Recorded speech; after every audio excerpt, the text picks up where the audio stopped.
Back on Gertie Rude, back again in that feel-good mood. Well, it's Saturday, so we should all feel good on a Saturday. But today I've cogitating, ruminating, and all the other things that you can do that end in ating about this business. I'm sure we've all seen it. Piers Morgan declares war on greedy and appalling Prince Harry to save the monarchy, my dears. Yes, he does, he doesn't care. It's Christmas, yes, oh dear. He's come out like the ghost of bling Christmas past. He has VTubers and he doesn't bling well care.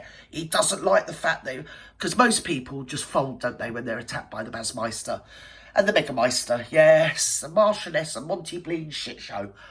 And whilst I'm not in any way enamoured of Piers Morgan, half the time he annoys me, half the time he astounds me, and sometimes he's been well right. And I must say on this occasion he's right, because there's a lot of things that he's like kind of overexposed, but not as nearly as overexposed as the Marklets. To get me, capiche? He's a bit like that, yeah. I mean, I'm getting that way myself, dear, but at least I'm only on YouTube. I'm going to move you that way. There you go, because you can see. Can you see him? He's standing right to the right. Why are you standing right to the right? Stand front and centre, my dear. That's what you should do. Chin up, shoulders back. Anyway, he's obviously had his nose put out of joint, and he really, if you think of it, because he was never asked to appear at the, trial, the phone hacking thing, Barry, Baldy-Baz. And he wasn't even asked for a statement or as a witness for the prosecution or of the defence or anything. So he's been hung, drawn and quartered in the court of public opinion just on the say-so and the whims of somebody that thought he might have been hacked. I mean, he said it himself, he had a feeling he did. And there was a certain amount of evidence, so 15 of the counts went through, and then the other 18 were thrown to the wind, my dear, which is where the other 15 should have gone. And as I said yesterday, and I'll say it again, there's a lot of historical child abuse cases that were just thrown out. I don't think you can just go to court and say, well, yeah, I thought it was him. I thought he abused him, I wasn't sure. Did he have my phone? Well, I just imagined he did. I mean, it was probable, so, and I was so paranoid. It's just rubbish. It's all nonsense. And anyway, I thought we'd go through this together because I find it hypocritical in a monumental scale. It's astoundingly hypocritical. It's put the hip in critical, hasn't it, this one? Or hype. Come on, let's go. Today, a judge in the High Court in London has ruled on various cases, including Prince Harry's claim. It's not whisper, let's shout, Piers. Where I was an editor until 2004. Right. The judgment finds there is just one article relating to the Prince. Yes. Published in the Daily Mirror during my entire 9-year tenure as editor. Right. That he thinks may have involved some unlawful information gathering. So you see, I had then, hang on, and still have. Emphasis on the may. Look, sorry, Piers, darling, you don't deserve that. Sorry, excusez-moi. Emphasis on the may. Since when? We're going to, we found you guilty for the RAPE word because you may have done it. It doesn't stand up. There's something fishy going on here, VTubers, and I think we need to investigate it. Yes, we do. Zero knowledge of how that particular story was gathered. All his other claims against the Daily Mirror under my editorship were rejected. Mm-hmm. With regard to the judge's to me in his judgment, I also want to reiterate, yes, as I've consistently said for many years now, right, I've never hacked a phone or yes, told anybody else to hack a phone. Yes. And nobody has produced any actual evidence. Can I stop you there, Piers? But I do know what did happen, though, VTubers, and I think we all know, don't we, VTubers? And I don't want to put too fine a point on it. I mean, it's not like me to gossip, now, is it? Hey, I always keep my nose clean, get me head down, I keep myself to myself. Oh, I don't speak out of turn, no, I don't. But didn't she ghost Piers once she met the Basmeister? Because she was sort of worming up to Piers, wasn't she? Yes, there was a whole lot of middle-aged testosterone going on originally, wasn't there, dear VTubers? There was. It was all quite unseemly, as I recall. Don't you, VTubers? Yes! And in the book Spare, he was banging on about Chelsea Davy when he's married to the love of his life, much disciplined Monty shit show. So what's going on? I mean, psychically and psychologically and all the other logically, it's a bit odd, isn't it? It's a bit sort of cringy, When you listen, it makes you feel like you might need to go and get a sheep dip or something like that. Piers does seem to come into his crosshairs. Is he jealous? Because before he got the gem that is the muchness, Piers was sort of mauling all over her, wasn't he, somewhat? I mean, I'm not saying verbally, and it's my opinion. because wasn't she sort of courting Piers? Because she came over from Canada because she knew that her bleeding Mickey Mouse part on that Sluts, whatever that was finishing. So she said to Liz Cundy, who's she's the beacon of all truth and knowledge, isn't she, old Liz Cundy? Oh, she is. Yeah. Oh, and she said, I need to meet a rich man. And she was looking for someone from Only Way is Chelsea. I mean, hello. Then she went for a Britain's Got Talent bloke that blew her out for, what's her name, that one, Girls Aloud. I can't think what her name is. The one that's always got blokes everywhere. So then she started meeting Piers Morgan in bars, Kensington, places like that. I mean, I don't know whether it's Kensington, because if I do say that, he'll do a press conference saying, Gertie Rood said that I met her in Kensington. Well, I didn't. I met her off the Old Kent Road, and I won't have it be said that it was Kensington, or something like that no one gives a stuff about, yeah? But we all know, because he said it himself many, many times, and I think she's alluded to it as well. Yes, they used to have what one might call a thing. Yes, or somebody had a thing. I don't know what thing it was, but anyway, whatever the thing was, she went off with the Bassmeister. I mean, how bad does a thing have to be before you see Baldy Barry as, more attractive? Come on. I did. I wasn't called as a witness. It's important for people to know. That is a bit of a disgrace. Either side in the case. You can't really do I that. To provide any statement. You can't just find someone guilty and they're not even there. Either or both of those things, had I been asked. Right. Nor did I have a single conversation with any of the Mirror Group lawyers throughout the entire legal process. I didn't either.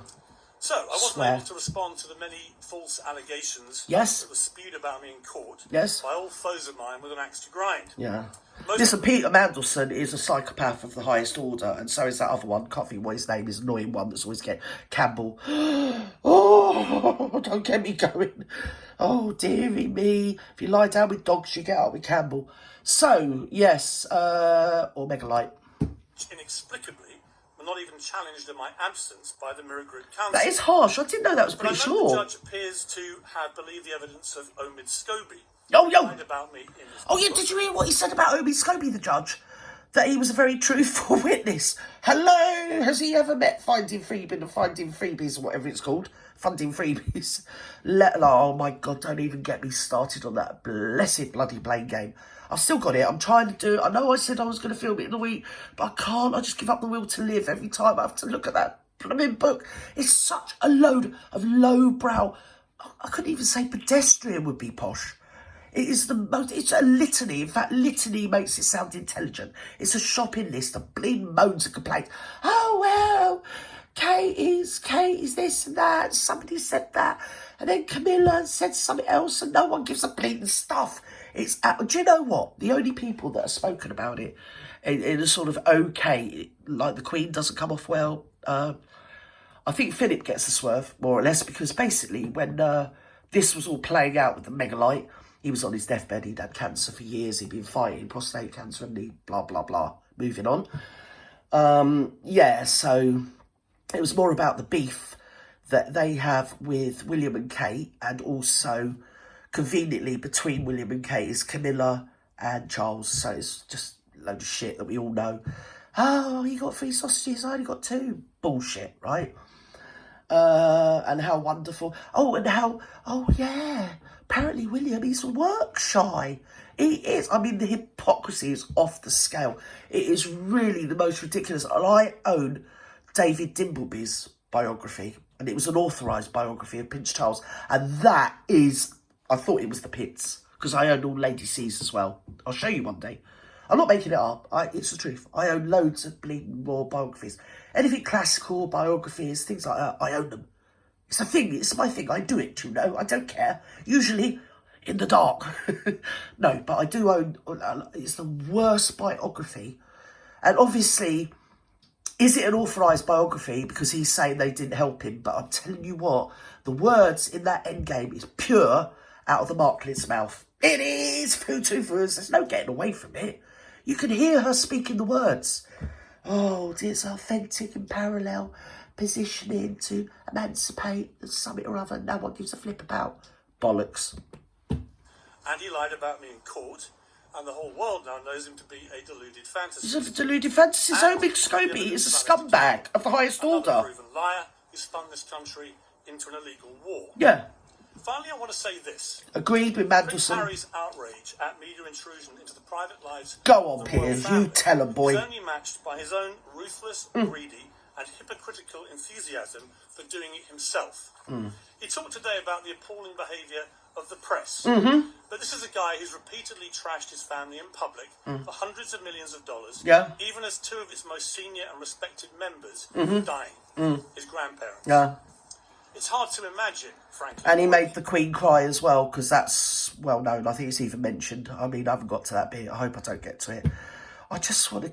I don't want to say the S word, but I just feel like my world isn't... My life's not worth living anymore. Please, I don't want to read that book anymore. I'm going to film it. I'm going to show you it. If anybody wants the book, just like email me. You can have it. I'll send it you free. Bleeding load of bloody nonsense. I've never read so much crud in my whole bleeding life. And you know that there's a whole coterie of okay people in it, right? Andrew, he's spoken of, but not sort of not positive, not negative. Obviously the Marklets, they're wonderful, wonderful people. They're virtually apostles of the highest order, akin to Jesus, you know.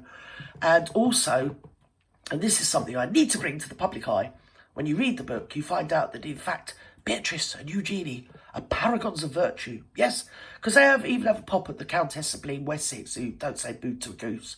I mean, she can go some. I'm not talking out of turn. She can have a bloody row, she can. But nothing's said about her like that, right? But they have a little dig at her, and they have a dig at her husband, is it Edward? Prince Edward's feminine attributes, which I don't see, but OMID does. But do you know what I mean? It's OMID, so... Yes, apparently OMID in Turkish means hope. Yes, it does. It should mean bleeding dope, but there you go. Appalling behaviour than that. As for him saying this is a good day for truth, Don't... it's been repeatedly exposed Funny. in recent It's a good years day for humour. Someone who wouldn't know the truth if it slapped him around his Californian tanned face. Yeah.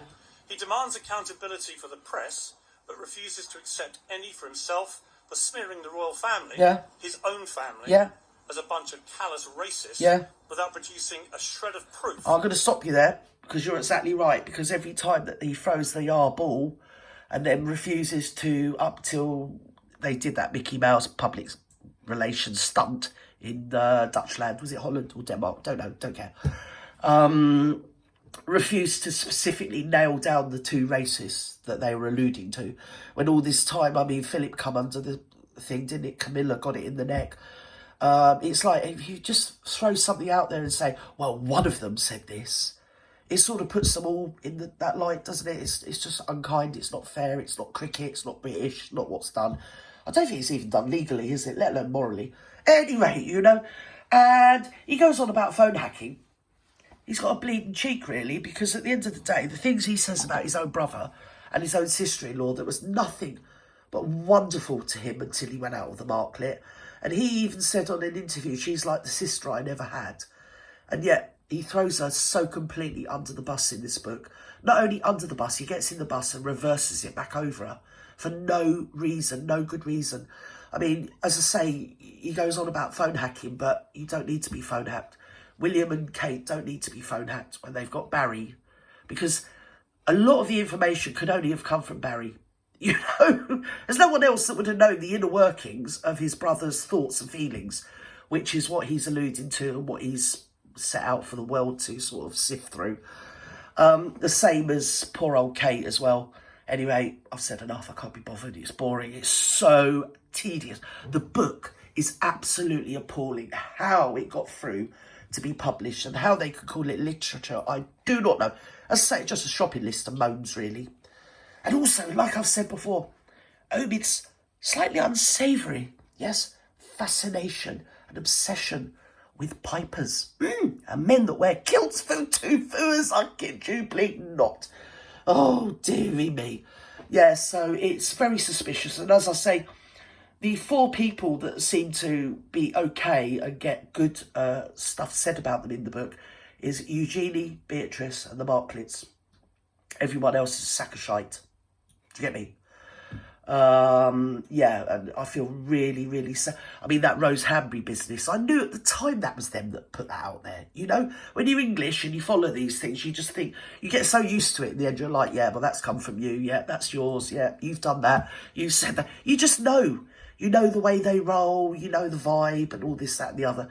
And he belabours the point about this Rose. It's just, you remember the Rose Hambury, it was just nothing burger nonsense. It was probably because, like I said before, narcissist that she is, she thought that Barry was going to be a conduit to the ultimate goal, which was William. I really do believe that. I mean, I wasn't sure before. I thought it was sort of like a comical summit or other.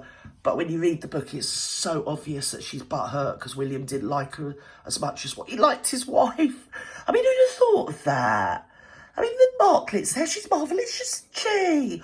All men, I mean, they just want to be with her, don't they? She's literally like the Mick Jagger of the royal family or something, isn't she, Voodoo Footers? They all line up to be with the Marklet. It's just, she's mental. She's mental, and OMID is just a chancer that's made a load of money. I think this with, like Piers, there's something weird that's going on. I think it comes from Harry, it might come from her as well, that because she was sort of fating him, and he, if you look back to when the wedding, before the wedding, 2017 or 18 or whenever it was, a long time ago, he was butthurt because they were friends, and as soon as she started dating Harry, she ghosted Piers, and he was sort of had a middle-aged menstrual tantrum over it. Do you remember? Do you remember Voodoo? And so the fact that Omid's brought it all up in the book, and his main protagonist, his main target, is Piers, it makes me think that there's something kind of unsavoury going on in the undercurrent of this entire debacle. But I mean, like I just said, it's William and Kate don't need to get phone hacked. They've just got, well, they've got the Marklets, haven't they? They do it for them. Yes, they do. Anyway, I've said enough. I've bored you all. Bye-bye now. Have a lovely Saturday, the 16th, is it? Have a lovely pre-Christmas Saturday. I love you all, each and individually. Bye-bye now.